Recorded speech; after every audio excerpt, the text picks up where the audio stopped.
Alors, frères et sœurs, pour ceux qui sont rentrés à Boulogne la semaine dernière, la parole de Dieu était accueillante. Après la belle confession de foi de Pierre, Jésus disait « Heureux es-tu, Simon, fils de Jonas ». Alors voilà, pour ceux qui sont rentrés ce week-end, l'accueil est quand même un peu moins agréable. Passe derrière moi Satan. Elle est sympa pour la rentrée. Vous venez chercher un petit peu d'encouragement et vous entendez cette parole tellement dure de Jésus à Pierre. Et alors on se demande quelle va être la parole de Dieu pour ceux qui ont encore prolongé un peu leurs vacances et que nous retrouverons la semaine prochaine. Blague à part, il y a bien sûr un lien entre l'évangile de la semaine dernière et cet évangile. Dimanche dernier, on a vu l'enracinement de la foi de Pierre. Et je crois que pour beaucoup d'entre nous, sans orgueil mal placé, nous pouvons dire que oui, nous avons la foi, que oui, nous croyons que Jésus-Christ est le Fils de Dieu. Mais voilà, les lectures de ce dimanche nous disent que ce n'est pas suffisant, que nous avons encore une transformation à vivre. Et c'est l'exemple de Saint Pierre. Alors, l'oraison d'aujourd'hui, c'est la prière que je dis juste après le Gloria, demandait à Dieu de développer ce qui est bon pour nous. Saint Paul, lui, nous invite, dans sa deuxième lecture, nous invite à nous transformer en renouvelant notre façon de penser pour discerner quelle est la volonté de Dieu. Et l'Évangile ne nous dit pas autre chose, puisque Jésus reproche justement à Pierre, finalement, ce manque de transformation intérieure. Tes pensées ne sont pas celles de Dieu, mais celles des hommes. Alors vous voyez, c'est comme si jamais Jésus disait à chacun d'entre nous aujourd'hui, oui, ta foi, elle est belle, mais elle n'a pas encore pris possession de toute ta pensée, de tout ton être. Ta manière de voir le monde, ta manière de voir ton prochain, ta manière par exemple de voir ta rentrée, n'est pas encore celle de Dieu.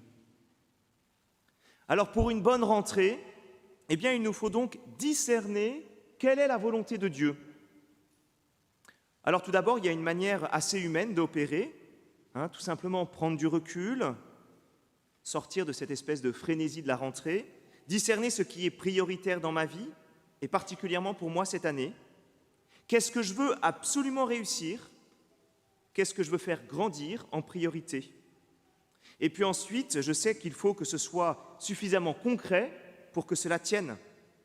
Je me demande donc comment cela va se concrétiser en actes, dans mon agenda notamment. Mais vous voyez, ça, ce n'est pas suffisant. Pour le chrétien, prendre du recul, ce n'est pas rester seul. C'est demander à Dieu ce qu'il en pense. Et même plus, c'est lui dire « Qu'est-ce que tu veux pour moi ?» Ce que tu veux, c'est ce que je suis prêt à faire. Frères et sœurs, ne soyons pas étonnés de ne pas entendre Dieu nous parler si nous ne lui posons pas des questions, et ceci de manière répétée. Parce que c'est en posant une question, eh bien, que j'attends une réponse, et que du coup, je suis attentif aux signes, aux événements, à la parole de Dieu, aux rencontres.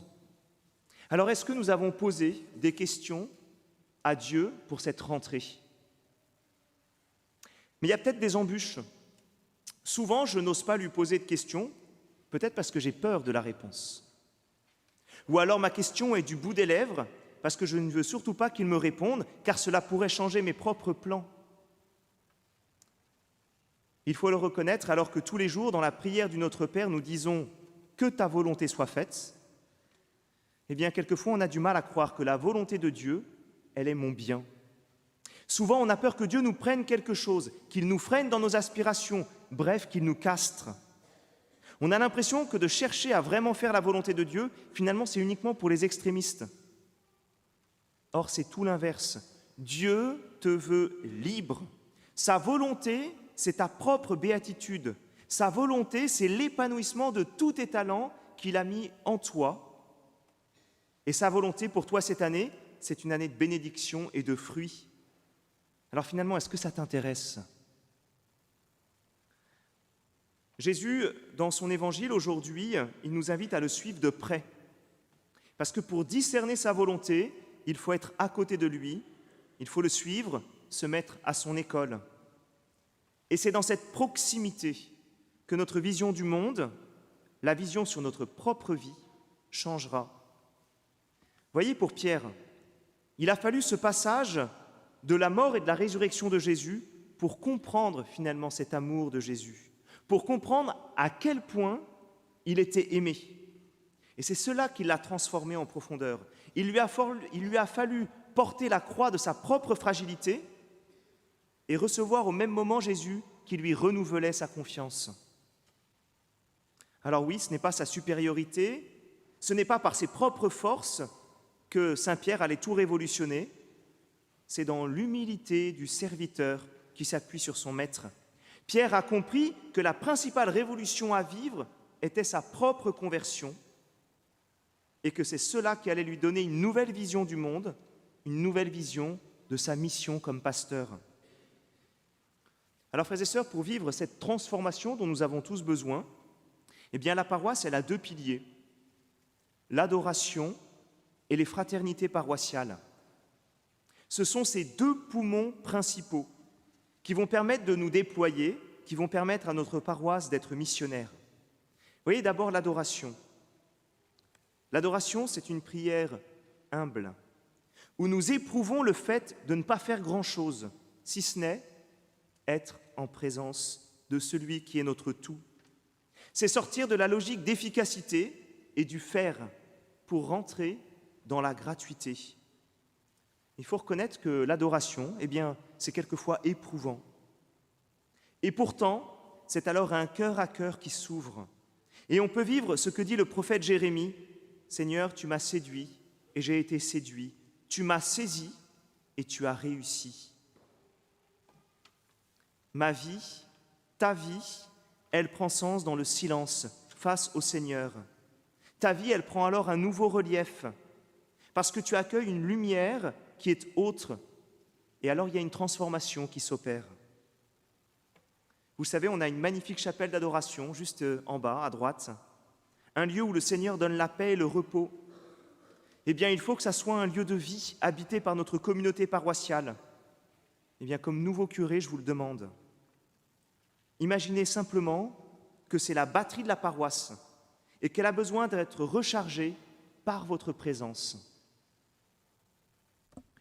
Le deuxième pilier, si complémentaire, eh bien, c'est les fraternités paroissiales. Pourquoi ? Parce que Dieu ne veut pas me transformer seul. Il me transforme, il te transforme par la relation avec tes frères et sœurs en Christ.